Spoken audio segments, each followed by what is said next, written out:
طب اهدي. طب اهدي يا بنتي، انا مش فاهمه حاجه. طب صلي على النبي، في ايه؟ في ايه معاكي؟ مشكله ولا في ايه؟ انتي باحمد بتكشفي عليه؟ طب طمنيني، عملتي ايه طيب؟ لا حول الله يا رب. ربنا يتم الشفاء على خير يا رب. طب انت بتعيطي ليه؟ طب اهدي اهدي. عبد اخويا. طب اقفلي، هكلم امي. هكلم امي وهقول لها. طب اقفلي يا ستي، مش هيحصل مشكله ولا حاجه، اقفلي. لا حول ولا قوه الا بالله العلي العظيم. ماما، نعم. عايزاكي في موضوع، معلش سيبك طب من استني التليفون. بس، اللعبة دي هتخسر مني. معلش يا ماما بسرعه، بس دلوقتي معلش في معلش يا ست الكل. هدير. معلش حقك عليا ست الكل. نعم، يا اكيد عايزة فلوس. لا والله ما عايزه فلوس. امال عايزة ايه؟ ماما انا هتكلم معاكي في موضوع، بالله عليكي لازم تكلمي عبده فيه، عشان عيب قوي قوي اللي عاد بيعمله ده. عبد ابني. ايوه يا ماما. عبد ابني عمره ما يطلع منه العيب يا ما هدير. هوش قد الجواز ما يتجوزش، ما هوش قد الخلفه ما يخلفش. في ايه يا بنتي؟ ايه عمل ايه عبده؟ صلي على النبي يا ماما. عليه افضل الصلاة انت والسلام. عارفه ان ابن عبده ابنك؟ يعني ماله؟ معلش، عنده مرض كده وهيركب دعامات ربنا يشفيه، وربنا ربنا يتم يشفيه الشفاء يا على رب. خير ان شاء الله. يا رب. تمام.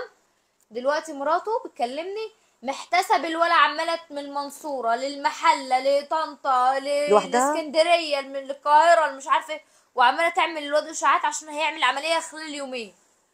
ابنك سايبها تروح لوحدها ما وتلف ينفعش. في بلاد المسلمين وعماله تسال ناس غريبه؟ مش المفروض يبقى راجل معاها ويشوف لو طلبوا تحاليل، طلبوا حاجه، طلبوا اشاعات، طلبوا؟ سايبها لوحدها ليه؟ لا ما ده ينفعش يرضي طبعا، ربنا؟ لا لا، ما يرضيش ربنا. وما بيروحش معاه للمستشفيات والحاجات دي. بقول هو لها. نايم ولا فين؟ اه هو اصلا واقف في البلكونه بيتكلم في التليفون. نادى عليه بقى. يا عبده. عبده. يا عبده. ايه ياما؟ تعمل ايه في البلكونه؟ بتكلم في التليفون ياما. اه. طب وابنك اللي تعبان ده يا عبده؟ ماله يعني؟ ماله ايه؟ مش امه رحت؟ معاه؟ امه معاه وانت فين؟ فين دورك كأب يا عبده؟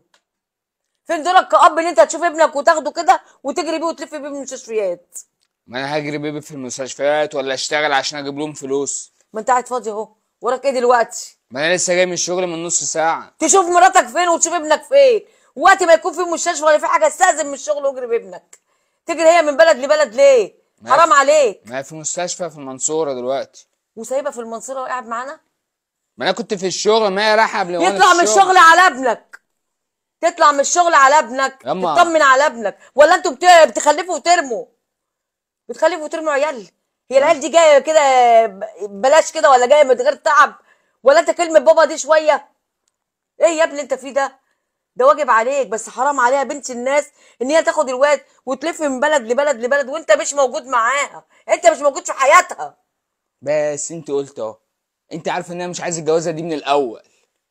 لا حول ولا قوه الا بالله. وربنا اراد ان انت اتجوزتها، وربنا اراد ان انت خلفت منها، يبقى خلاص. ارضى بالامر الواقع. انت لو خلاص. حبيتها هتحب الدنيا كلها. انت عارفه ان انا ما بحبهاش طب ليه ما واتجوزتها تحبهاش؟ عشان ارضيكم انتوا. الست اللي واخده ابنك دي وبتلف من بلد لبلد ديت عشان خاطر نفسها حته عيل منك، يبقى معناها دي اخيرا نعمل فيها كده؟ معلش يا ماما، ممكن اقول له كلمتين؟ قول يا بنتي. معلش، انت اتجوزت ليه طالما انت ما بتحبهاش؟ هو انا ناقصك انت كمان؟ لا انا بكلمك، انا اختك، احترمني ورد عليا بجد، انا بكلمك في الصح. اتجوزت ليه طالما ما بتحبهاش؟ تظلمها ليه؟ تظلمها ليه ما معاك؟ تسال امك. ابنك مش صعبان عليك؟ واتجوزت. ابنك مش صعبان عليك وهي متمرمطه بيه كده وعماله تسال الغريبه اروح فين واعمل ايه واجيب الاشعه دي منين واجيب العلاج ده منين ودكتور الفلاني ده فين؟ طب انت فين دورك كراجل معاها تسندها كده؟ انت فين سندها؟ فين اصلا؟ هي عارفه الولد قبل ما تولد، وعارفه ان الواد ده هيتولد وهو لا عنده حول ولا مشاكل. قوه الا هي دايما بالله. فكانت بتقولي هي نزلته. دايما بتقولي انت بتدي لها فلوس وبس، ده دورك اللي انت بتعمله. انت كده شايف ان انت بتعمل حاجه؟ وبعدين ايه يعني؟ ربنا رزقك بعيل، ربنا يهتم الشفاء. لو فضل هو حد لاقي ضفر عيل؟ حد لاقي ضفر عيل؟ ده ربنا خدمه ليه يا كرمك ابني؟ كرمك بطفل، يعني معلش، بعيد عن اللي انا اقوله، معاق مثلا. ربنا يتم الشفاء على خير يا رب. ويشفي ويشفي كل مريض. اللهم امين. هترميه؟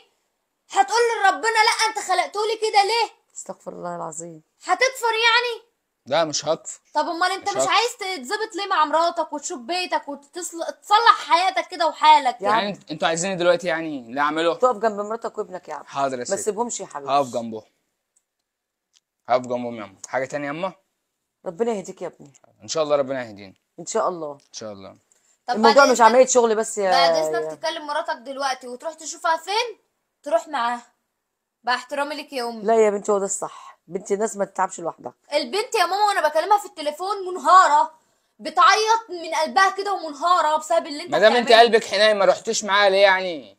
طب انت فين دورك كأب؟ وانت انا ما ما رحتش اعرفش، انت انا اتفاجئت ليه؟ ان هي اصلا بتكشف على الولد، انا ما اعرفش. حاضر. ابنك ده بعد الشر لو جرى له حاجه مش هتحزن عليه؟ قوم يا عبد، ربنا يهديك ويرجع لمراتك وابنك وشوفهم. شوفهم فين يا حبيبي؟ هي مش حاضر. معقوله بتروح كل يوم مستشفى، المفروض يوم المستشفى ده تستأذن وتروح معاها. حاضر ما هتصل بقى ربنا يهديك يا ابني ويصلح حالك. وانت يا حبيبتي كتر خيرك والله ان انت نبيتيني بحاجه زي كده. انا ما كنتش اعرف القصه يا دي ماما كلها. والله انا اتفاجئت، لقيت البنت بتكلمني مع مرات اخويا وعماله تعيط ومنهاره وقلبها واكلها علشان ابنها برضه ولوحدها. صعب الموضوع، صعب. فعلا يا بنتي فعلا. ربنا يهديك يا ابني. ادعي له بالهدى. ربنا يهديه يا رب، يا ان رب. شاء الله يكلمها يهدي شبابنا ويهدي. جميعا يا رب. يا رب يا ماما. انا هقوم اعمل لي كوبايه شاي بقى ولا ماشي يا اعمل لك بنتي الغدا؟ ماشي. لا اعملي لي كوبايه شاي وهاتي لي برشامه صداع. حاضر. ربنا يهديك يا ابني ويصلح حالك بدل ما تخرب بيتك.